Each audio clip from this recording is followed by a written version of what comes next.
Kegaduhan politik dalam negeri terjadi lagi. Kali ini bersumber di dua perusahaan strategis, yaitu Pertamina Energy Trade Ltd atau Petral yang merupakan anak perusahaan Pertamina dan PT Freeport Indonesia. Kegaduhan ini bermula dari lontaran Menteri ESDM Sudirman Said yang menyebutkan perilaku bisnis Petral dipengaruhi oleh pihak ketiga. Kerugian negara yang diakibatkan pun tidak tanggung-tanggung, mencapai kisaran 250 triliun rupiah. Pihak ketiga ini ditengarai sebagai orang-orang dari lingkaran kekuasaan pemerintahan terdahulu yang berkolaborasi dengan sejumlah petinggi Petral. Selanjutnya dalam kasus PT Freeport, Menteri Sudirman Said menyebutkan ada pelanggaran kode etik yang dilakukan oleh unsur pimpinan DPR RI dengan cara mencatut nama Presiden dan Wakil Presiden dalam rencana perpanjangan kontrak kerja PT Freeport. Sontak, pernyataan ini membuat para politisi di Senayan gerah. Apalagi Menteri Sudirman Said sempat memunculkan inisial SN sebagai pelaku pencatutan nama Presiden. Politisi di Senayan bereaksi. Sebagian sempat menuduh semua lontaran Pak Menteri didasari kekhawatiran pribadi menjadi target reshuffle jilid 2 Kabinet Kerja. Namun Menteri Sudirman Said bersikukuh. Senin 16 November 2015, sebagaimana diutarakan Menteri Sudirman Said, akhirnya petinggi Pertamina menyerahkan hasil audit tim independen Kordamenta atas Petral ke KPK. Sementara di hari yang sama, Menteri Sudirman Said sendiri melaporkan tentang pencatutan nama Presiden dalam kasus PT Freeport ke Mahkamah Kehormatan Dewan DPR MPR RI.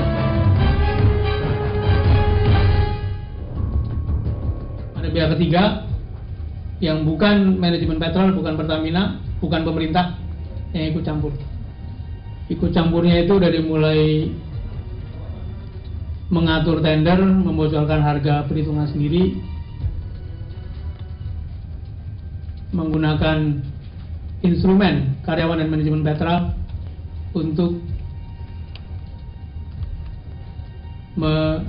memenangkan kepentingannya. Pada pertemuan tadi, saya telah menjelaskan nama, waktu dan tempat kejadian, dan pokok-pokok pembicaraan yang dilakukan oleh salah satu anggota DPR dengan pimpinan PT Freeport Indonesia dengan maksud agar MKD dapat menindaklanjuti dengan proses yang institusional dan konstitusional. Dua laporan tersebut kini tengah dipelajari dengan seksama masing-masing lembaga. Dalam kasus Petral, KPK masih akan menunggu hasil audit BPK yang memiliki perbedaan dengan hasil audit tim independen. Sementara untuk kasus PT Freeport, dari beberapa media massa yang beredar pasca pertemuan Sudirman dan MKD, muncul nama Setia Novanto, Ketua DPR RI, sebagai politisi yang diduga mencatut nama Presiden dan Wakil Presiden. Namun sang Ketua DPR langsung membantah tuduhan tersebut. Saya tidak pernah mencatut nama Presiden atau Wakil Presiden, karena Presiden dan Wakil Presiden ini adalah merupakan simbol negara yang harus kita hormati, yang kita harus lindungi. Apalagi Presiden Jokowi dan juga Bapak Yusuf Kala ini sangat perhatian kepada Freeport, karena ini merupakan yang harus diperhatikan untuk kepentingan bangsa dan negara, khususnya yang berkaitan dengan bagi hasil dan juga CSR. Yang terlebih lagi adalah untuk kepentingan rakyat, khususnya rakyat Papua. Satu persatu misteri di balik kegaduhan ini mulai terungkap. Namun yang pasti, masyarakat berharap efek dari kegaduhan ini bukan sekedar konflik elit semata, yang hanya berujung pada perebutan kekuasaan individu maupun kelompok atas cabang-cabang produksi penting yang menguasai hajat hidup orang banyak.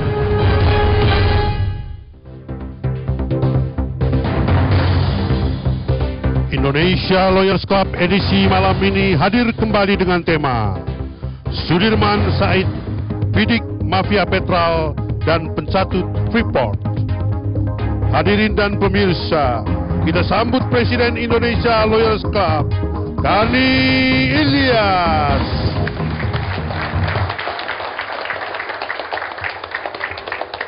Pemirsa, kita ketemu lagi malam ini di Indonesia Lawyers Club dengan diskusi berjudul Sudirman Said Bidik Mafia Petrol dan pencatut, sebetulnya pencatut nama presiden dan wakil presiden dalam hal Freeport. Ketika dunia berita besar ada 2 bom meledak dan ada penembakan di Paris, di negara kita berita besar juga ada 2 bom juga yang meledak, diledakkan oleh Menteri SDM Sudirman Said. Pertama, dia mengatakan bahwa berdasarkan hasil audit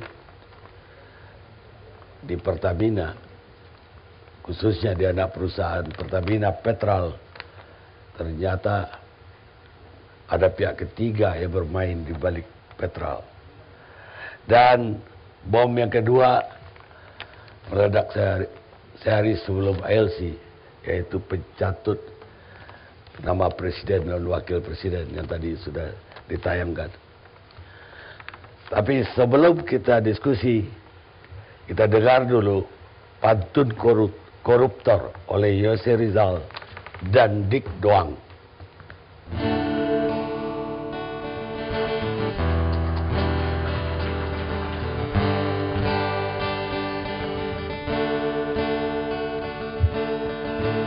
Kalau ada sumur di ladang, jangan diintip gadis yang mandi. Koruptor akalnya panjang, jaksa dan hakim diajak kompromi. Berburu ke padang datar, mendapat janda belang di kaki. Koruptor sakit diizinkan pesiar, uang rakyat dibawa lari. Janda Zainab ingin pergi haji, menabung setiap ada rezeki, mendaftar 15 tahun panggilan, usianya sekarang 40-an, mengaji, mengkaji tiada pernah berhenti, majelis manapun dia datangi.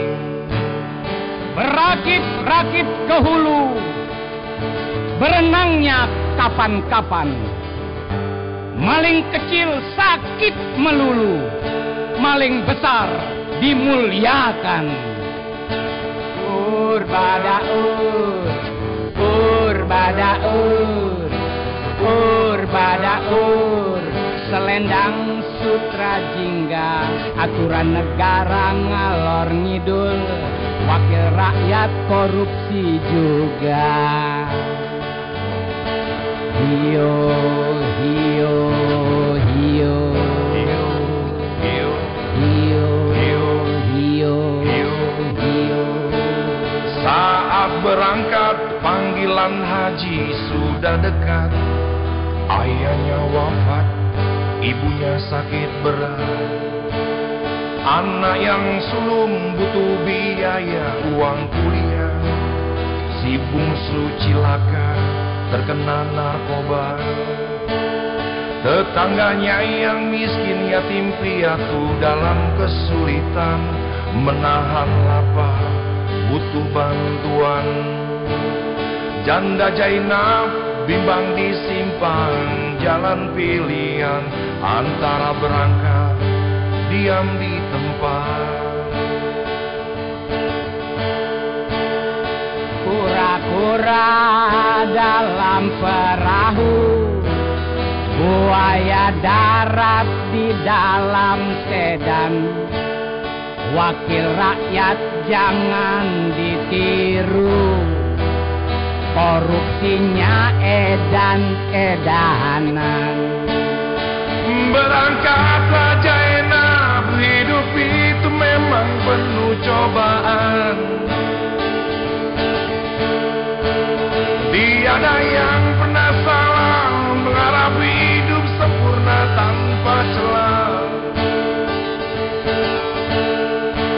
Tapi bukankah percikan api mengasap pedang jadi berfungsi?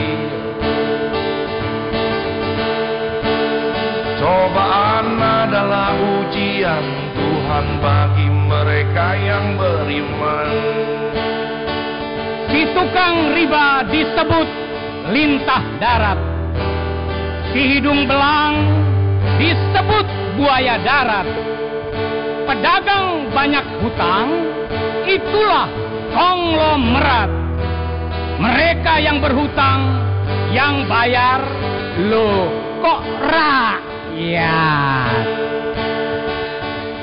Binatang bego itu kura-kura. Binatang lamban juga kura-kura. BBM naik, rakyat sengsara. Uang bea cukai ditilep juga. Aduh, aduh, aduh. Cantiknya si janda kembang sedang menyanyi si jali-jali. Hujan emas di rantau orang, hujan babu di negeri sendiri. Mantan mertua tidak bisa banyak membantu, malah menyalahkan perceraiannya. Padahal anaknya berselingkuh dengan tetangga baru yang dulu dijodohkan orang tuanya. Zainab marah malah mendapatkan sumpah serapah, badan membiru terkena tinju. Janda Zainab minta pendapat pada Bapak Ustadz. Saran Ustadz jadi istrinya yang keempat. Berangkatlah Zainab, hidup itu memang penuh cobaan. Tiada yang pernah salah mengharap hidup sempurna tanpa celah. Tapi bukankah percikan api mengasap pedang jadi berfungsi? Cobaan adalah ujian Tuhan bagi mereka yang beriman.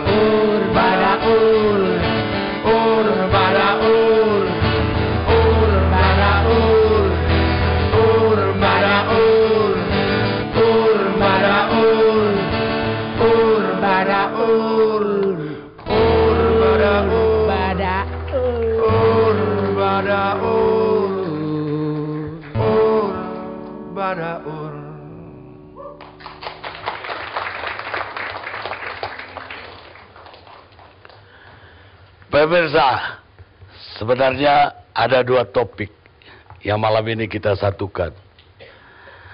Sampai sore kemarin saya masih berencana hanya satu topik, yaitu petrol. Dan pencatutan nama Presiden dan Wapres rencananya ditunda sampai minggu depan. Kenapa? Karena Menteri SDM sampai sore kemarin masih komunikasi sama saya. Beliau akan berangkat ke Paris tadi malam. Dan beliau berjanji kalau pekan depan beliau akan hadir. Tapi karena desakan dari penonton IOC ingin sekarang juga dihidangkan, terpaksalah dua topik disatukan malam ini.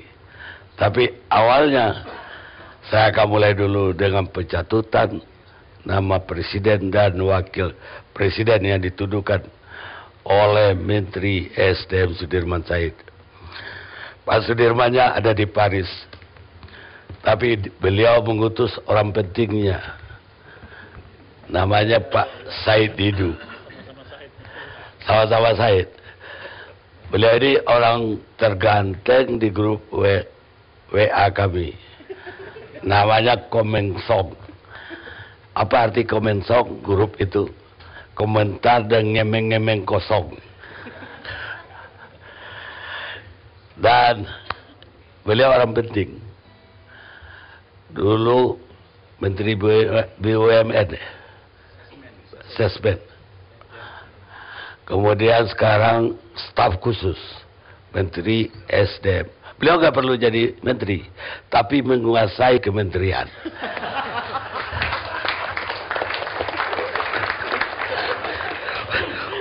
Saya Didu, gimana ceritanya ini? Terima kasih Bang Karni. Jadi agak melayang sedikit nih dipuji-puji Bang Karni.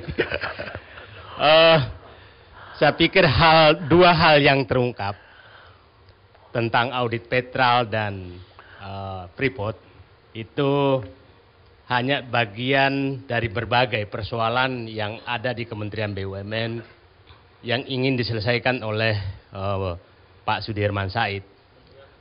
SDM, masih BUMN, salah lagi. Ada 5 hal yang selalu disampaikan kepada kami bahwa beliau tuh ingin betul bahwa ingin membangkitkan kembali kepercayaan Kementerian SDM yang anjlok betul karena pada saat beliau masuk menterinya kena KPK, sekjennya kena KPK, SKK Migas kena KPK. Jadi ini harus dibangkitkan kembali bahwa kami akan berubah. Kalau tidak maka betul-betul kementerian ini akan terpuruk dan negara ini susah. Yang kedua adalah ingin Kementerian SDM berubah dan menjadi bersih. Itu tekad beliau dan menyatakan kita berubah dan mari kita dukung semua. Dan ketiga adalah ingin setiap pihak yang berurusan dengan Kementerian SDM itu menjadi transparan. Jadi apa yang dikatakan bahwa semua orang yang berhubungan dengan Kementerian SDM selalu menyatakan beliau tolong laporkan apabila ada pihak yang masih ingin istilah saya seperti Pak Ogah, cepet dulu dong baru lewat. Jadi kira-kira itu yang, nah saya pikir yang terjadi rekaman di Freeport itu adalah laporan beliau karena memang semua diperintahkan bukan hanya Freeport. Semua yang terkait Blok Mahakam juga dikasih tahu, tolong kalau ada yang ganggu-ganggu lapor, yang TPPI juga demikian, semua diminta laporkan. Nah, yang mencuat adalah karena rekaman yang dilakukan dan rekaman itu menurut pandangan kami itu adalah pembelaan dari yang bersangkutan karena suatu saat kenapa nggak bicara, kenapa nggak menyampaikan. Jadi laporan itu yang saya pikir dia lakukan. Kemudian yang keempat adalah ingin semua orang yang berurusan dengan Kementerian SDM itu tidak memakai jalur yang salah. Sering beliau menyatakan kepada mereka, kalau mau jalan gratis dan terang benderang, lewatlah jalur kami. Kalau Anda mau banyak liku-likunya dan mungkin banyak Pak Ogahnya, silahkan cari jalan lain dan kami tidak akan layani. Dan itu komitmen juga dari Presiden dan Wakil Presiden bahwa yang bertanggung jawab terhadap sektor itulah jalur yang benar. Jangan pakai jalur-jalur yang lain. Yang kelima adalah ingin agar tidak ada lagi individu yang menggunakan atau memanfaatkan posisinya untuk merusak institusinya. Itu yang dia sampaikan ke saya. Jadi beliau terus terang tidak ada keinginan sama sekali ingin mensasar individu. Tidak ada sama sekali. Ini dalam rangka pelaksanaan tugas beliau di Kementerian SDM untuk melakukan perubahan total. Karena kami menyadari betul di Kementerian SDM ini pengaruh fiskal itu mendekati 50% dari kebijakan Kementerian SDM.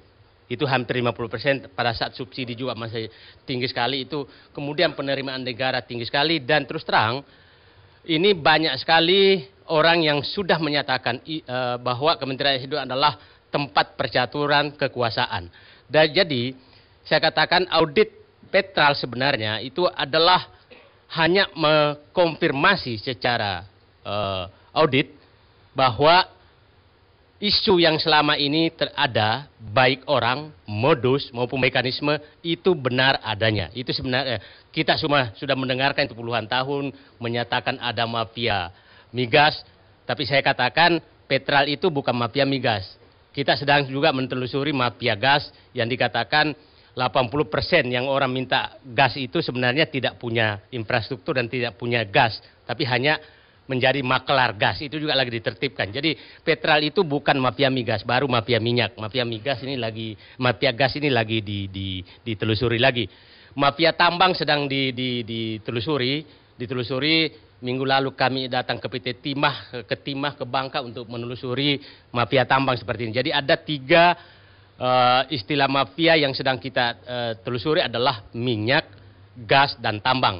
Tambang ini yang terungkap Freeport, kita belum masuk ke batu bara, kita belum masuk ke tambang-tambang nikel, tambang lain-lainnya, baru Freeport yang mengemuka. Jadi saya pikir 2 isu ini hanyalah dampak dari keinginan beliau melaksanakan 5 hal tadi, Bang Karni.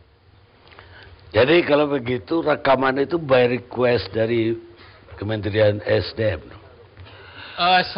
Saya tidak menyatakan, tapi menyatakan laporkan apabila ada orang pihak lain yang menjadi maklar dalam urusan dengan Kementerian SDM. Tapi apakah saya tidak laporkan itu, mungkin saja Freeport menyatakan mending saya rekam saja supaya saya punya bukti. Jadi saya pikir mungkin itu inisiatif Freeport sendiri untuk melakukan rekaman, karena mereka juga kan perusahaan yang sangat transparan di negaranya. Jadi mungkin saja di sini adalah jangan bikin isu yang tidak punya bukti. Jadi saya tidak menyatakan bahwa itu permintaan dari Menteri SDM, tapi pemerintah Menteri SDM memang menyatakan laporkan apabila ada pihak yang mengatasnamakan bisa mengatur urusan dengan Kementerian SDM. Tapi kenapa kalau betul Freeport yang merekam pembicaraan itu, kenapa dia tidak laporkan ke KPK misalnya atau ke aparat hukum lah? Kenapa ke Kementerian SDM? Karena yang meminta melaporkan ke semua pihak loh Pak ya, bukan ke Freeport saja, adalah Menteri SDM. Jadi mungkin melapornya karena lagi berurusan, ya Pak, saya ada jalur yang kelihatannya agak aneh nih. Dan dijelaskan kan oleh Pak Sudirman Said bahwa rekaman ini kan setelah beberapa kali pertemuan, bukan pertemuan pertemuan pertama. Tapi lihat angka ya, agak menakjubkan Pak Said itu. 11, 9, jadi 20% kan saham yang diminta. Ya. Waktu didirikan pun tidak sampai 20%. Jadi gini, 20% itu adalah angka yang harus divestasi sampai 2019. Oh, divestasi. Divestasi sampai 2019. Jadi sebenarnya angka itu benar, bahwa sampai 2019 itu Freeport harus mendivestasi 30%. Cuma 11,9 saya nggak tahu angka itu dari mana. Ya kalau 11 untuk presiden, 9 untuk wakil presiden, 20 bukan angka kecil. Nah, ya habis yang 20%. 30% habis. Habis ya, kan sudah 9,36 kita sudah miliki. Jadi yang akan divestasi adalah 20 lagi. Jadi kelihatannya kok habis juga nih, negara dapat apa yang 20% kalau dibagi seperti itu gitu. Jadi kalau begitu yang diminta itu bukan punyanya Freeport dong, punya yang untuk dibagi ke negara maksudnya. Itu 20% adalah kewajiban Freeport untuk mendivestasi sampai 2019. 64%. Karena sekarang 9,36. Dia kan 2018 sampai 2019 harus mencapai 30% yang didivestasi. Jadi di pembukuan Freeport nantinya bagaimana itu ya? Itu kan perusahaan publik ya, Freeport. Bahkan di Wall Street sahamnya diperjualbeli. Bagaimana dia bisa bikin ke publiknya tentang yang 20% ini untuk siapa? Ya. Sebenarnya di dalam yang publik itu adalah Freeport induknya. Freeport Indonesia belum perusahaan publik. Oke. Tapi bagian dari Freeport induk. itu sudah dalam undang-undang dan harus dilaksanakan. Mereka juga sudah tahu bahwa itu harus divestasi sampai 2019. Nah, pernah kan Bang Karni pernah kita ingat bahwa pernah kita mencapai 20% sebenarnya. Tapi kan dibeli oleh seseorang, tapi dijual lagi kepada Freeport kembali. Nah, di dalam aturan yang ada, di dalam undang-undang yang ada bahwa 20% ini sebenarnya saya tidak tahu kenapa sampai berani menyatakan bukan untuk negara, karena dalam peraturan yang ada bahwa 20% itu pertama harus ditawarkan ke negara. Apabila negara tidak mau maka ditawarkan ke BUMN. Apabila BUMN tidak mau maka baru diserahkan kepada perseorangan atau perusahaan. Nah, jadi kok lompat bahwa bisa membagi 20% ini. Jadi sebenarnya menurut saya agak kurang paham juga undang-undangnya sehingga langsung menyatakan seakan-akan bisa membagi. Menurut saya yakin anggota dewan yang terhormat tidak akan setuju kalau langsung diserahkan ke individu atau swasta. Pasti meminta pemerintah dulu ngambil dong atau BUMN dalam. Tapi ini kan loncat, langsung menyatakan bisa dibagi gitu. Kira-kira kalau rekamannya benar begitu. Iya, artinya hampir tidak bisa diterima akal 20% dari saham itu bisa lompat kepada individu-individu. Ini kan terbuka sekali kan.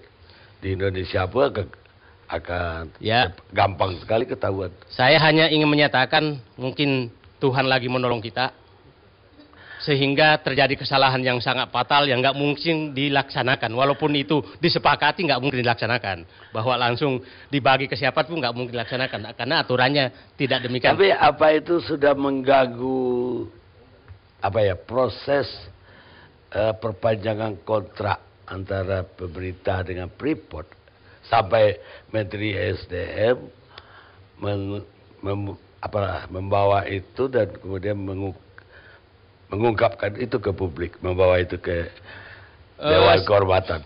Saya pikir itu hanya karena sebenarnya ini kan terungkap sudah lama, sudah hampir 4 minggu lalu, tapi kan baru terungkap benar minggu-minggu terakhir ini dan desakan publik bahwa ini harus diteruskan ke MKD. Ya, ini sebenarnya Pak Sudirman Said sudah laporkan tuh sekitar bulan Juni ke Presiden bahwa ini ada jalur yang mengatasnamakan pihak lain untuk mengatur perpanjangan kontrak Freeport. Saya pikir Presiden sudah tahu itu. Kenapa pada saat itu Presiden kan ketemu Moffett dari Amerika, tidak ada yang tahu sama sekali. Dan Presiden sendiri yang ini Pak Sudirman Said pun datang tidak tahu. Jadi mungkin Presiden sudah tahu bahwa ini ada pihak yang ingin mengatur-ngatur Freeport ini sehingga dia ambil alih langsung oleh beliau. Saya pikir karena Pak Menteri sudah melapor sebelumnya. Kalau Pak Menteri sendiri ingin perpanjangan ini dicepatkan, kemudian Pak Rizal kepinginnya lebih lama.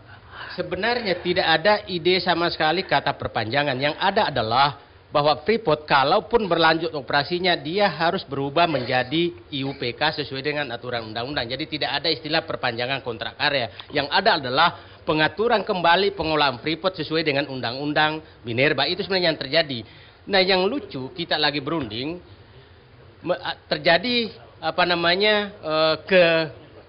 gejolak informasi yang membuat semua pihak seakan-akan ada orang keblinger, ada orang yang mau menerima suap, ada orang ini. Padahal tidak ada perundingan apa. Yang ini adalah bagaimana agar Freeport ini segera tunduk kepada Undang-Undang Minerba. Dan itu saya pikir itu yang sedang diperjuangkan. Jadi tidak ada istilah perpanjangan kontrak karya. Yang adalah pengaturan kembali pengoperasian Freeport agar tunduk kepada Undang-Undang Minerba. Jadi kapan mau terjadi kontrak baru tersebut yang tunduk? Sesuai aturan bahwa memang 2 tahun sebelumnya, tapi ada 2 tahun sebelumnya sesuai PP. Undang-undang tidak mengatur sama sekali berapa tahun sebelumnya. Perlu kami sampaikan bahwa kalau di migas itu 10 tahun sebelumnya, ditambang dibikin PP-nya 2 tahun sebelumnya. Nah, kita melihat bahwa mari coba realistis melihat ini seperti apa sebenarnya kalau 2 tahun sebelumnya. Karena kalau 2 tahun sebelumnya investasi, ada 2 investasi besar yang butuh kepastian. Tapi saya tidak menyatakan satu adalah smelter. Kalau tidak ada kepastian, maka smelter yang sedang dibangun, kan kalau tidak ada kepastian apakah operasinya berlanjut apa tidak, itu kan smelternya tidak ada bahan bakunya. Yang kedua adalah pembangunan pembangkit listrik di sana juga kalau tidak ada kepastian juga tidak akan dibangun, karena baru bisa dibangun kalau ada kepastian. Nah, kalau kepastian itu baru diberikan, maka investasi sekarang agak terkendala karena tidak ada kepastian apa yang mau diolah. Jadi saya pikir inilah selalu kita katakan bahwa perubahan tata kelola Freeport ada 5 hal yang selalu menjadi pertimbangan kita. Satu adalah bahwa kedaulatan tidak boleh dijual belikan lagi. Tidak ada lagi kontrak karya. Yang kedua adalah kepastian hukum harus diberikan. Yang ketiga adalah dampak fiskal dan ekonomi. Yang keempat adalah kepastian hukum. Yang kelima dampak sosial budaya dari Papua. Ini selalu menjadi pertimbangan kita untuk mengambil keputusan. Jadi pendapatan negara itu menjadi prioritas juga. Jadi saya pikir 5 variabel ini selalu yang menjadikan kita pertimbangan bagaimana pengolahan Freeport selanjutnya. Baik, Pak Said Didu, nanti kita potong dulu sampai di sini. Nanti kita bicara tentang petrol. Kita rehat dulu sejenak.